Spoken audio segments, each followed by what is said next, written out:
Hello guys, so ito yung nabili namin na e-bike. So nakuha lang namin siya ng 13,000. So itong e-bike na to kinuha namin para meron kaming service. Yung pagka magpapalengke, saka maghatid ng bata sa school. So itong e-bike nito napakaganda. So ang tatak niya Anchi yung tatak niyan. So yung design niya para siyang small na motor. So ayan So yun yung motor natin na Mio Sporty. So maliit lang siya ng konti. Pero mga mommy and daddy, pwede to pang service. So meron siyang 3-speed. So meron din siyang basket dito sa harapan. Yan, pwede nyo ilagay dito yung pinamili nyo pag kayo mamamalengke.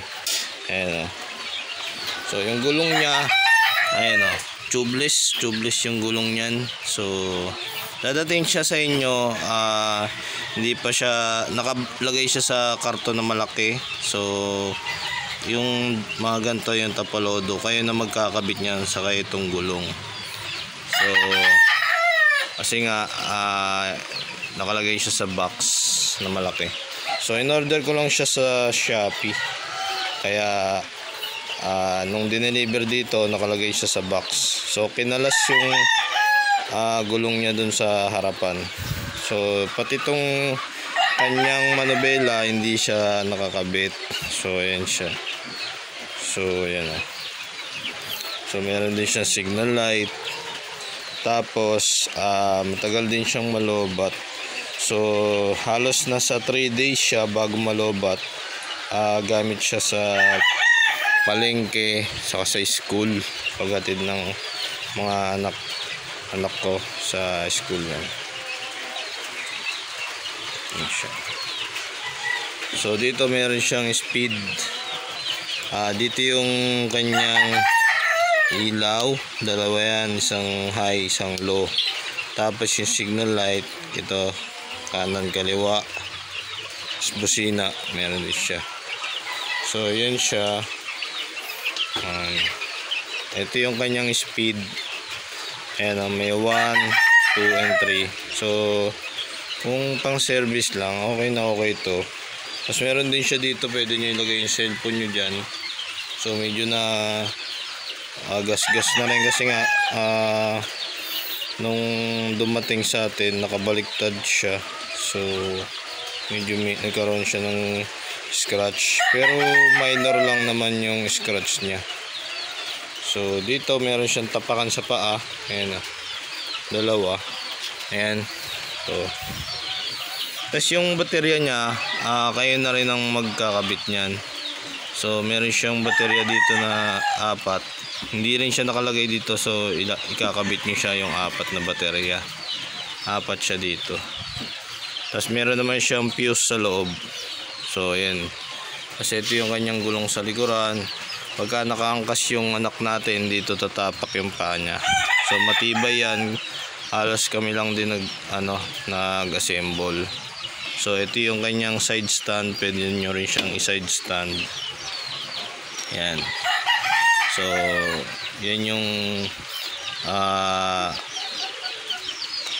meron ding sandalan dito sa likod yung ating anak pagka upo siya. So matibay yan kasi yung bakal niya hanggang dito.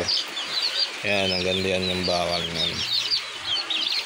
Yan guys, so meron din siyang compartment. So pwede siyang lagyan. So malaki yung compartment niya. So meron siyang dito nakalagay yung ating susi. Pagka tayo magpa-park, bumili na tayo ng padlock. Tapos yung kapote, So marami kayong malalagay dyan pag kayo ay bumili sa palengke or pumunta kayo ng school, or kung papasok kayo ng trabaho, marami kayong pwedeng mailagay dyan. So yan siya. So malaki din yung compartment niya.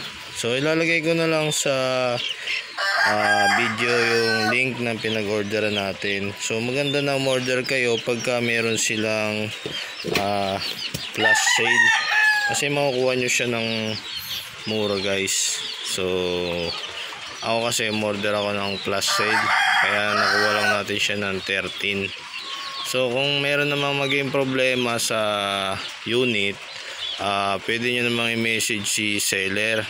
So sa atin kasi nung dumating siya, meron siyang scratch and so madali naman kausap si seller. So ito kasi hindi naman tayo ganun kaselan, scratch lang naman niya na kapiraso. So humingi tayo ng discount kay seller. So naka-discount naman tayo, pinadala niya naman sa GCash natin yung kumbagay bawas doon sa pagkakabili natin. Pero kung wala naman magiging damage doon sa na-order nyo, so goods naman, ratingan na lang natin na maganda si seller para sa susunod na mag-order tayo, mas maka-discount tayo or mas may ano tayo, kumbaga ano din tayo sa nagbebenta. So dito ang charging niya, na-charge natin siya ng 6 hours. So fully charged na siya. So bago nyo siya gamitin, papahingayin nyo siya ng halos kalahating oras bago nyo siya gamitin, para yung baterya niya hindi ganun ka persado pagka tapos mag-charge. So meron tayong susi dito ito yung susi niya. So dito meron din siyang kasamang ganito. Ayan o.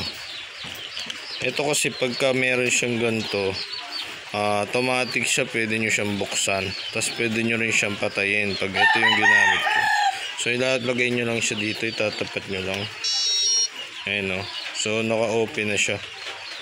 So pagka papatayin nyo rin, ididikit nyo lang to.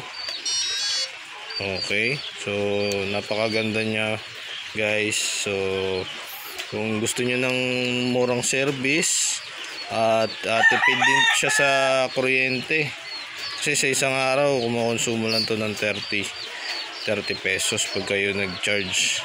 Hindi naman siya araw-araw china-charge kasi nga 3 days siya bago na lobat.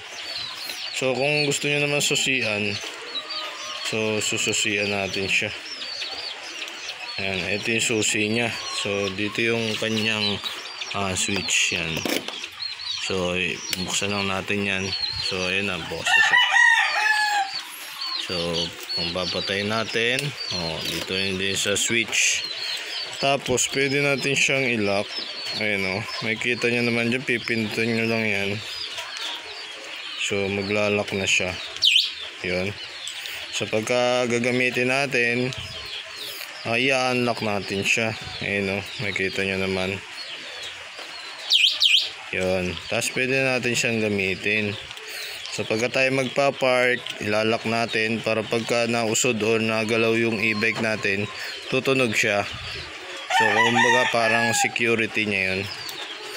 So dito yun lang yung mga ano niya. So pwede nyo siyang mapaandar kahit walang susi pagka meron kayong ganto. So dalawa yung ganto natin. So tinabi ko yung isa kasi nga ito lang yung need kong dalhin. So may mga kopya din yan, kahit itong susi na to, dalawa din yan. So isa lang din kasi baka mamaya mawala. So wala na tayo pang reserba. So dinala ko lang yung kailangan. So ito naman ibang susi na to. Ito yung susi dun sa may padlock. So may mga gamit din yung iba. So itong pinakamaganda kasi dyan guys, ito nakakatuwa to kasi ito ididikit nyo lang, meron kasi siyang sensor. So talagang pagka dinikit lang, aandar siya, magbubukas na siya. Ayan tapos pwede nyo siyang magamit. So kung papatayin nyo, didikit nyo lang din dito. So napaka automatic na siya guys.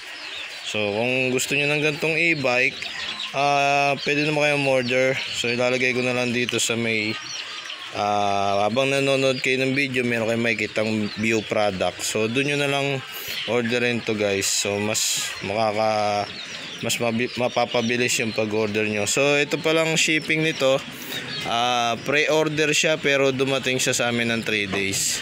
So depende siguro sa lugar nyo, pero dito kasi sa amin dumating siya agad 3 days lang. So yun lang guys, at sana meron kayong natutunan sa aking konting dito sa ating e-bike. So kung interesado kayo, pwede na kayong mag-click dyan sa view product at i-add to cart nyo na para maka-order na rin kayo ng ganyan. So mas maganda ko orderin nyo siya ng quincenas or katapusan para meron kayong discount, or yung date ngayon. So kung sa Shopee kayo ay 12/12, so merong susunod na plus sale etong so in order ko siya dito sa may shop na ilalagay ko sa video. So yun lang guys.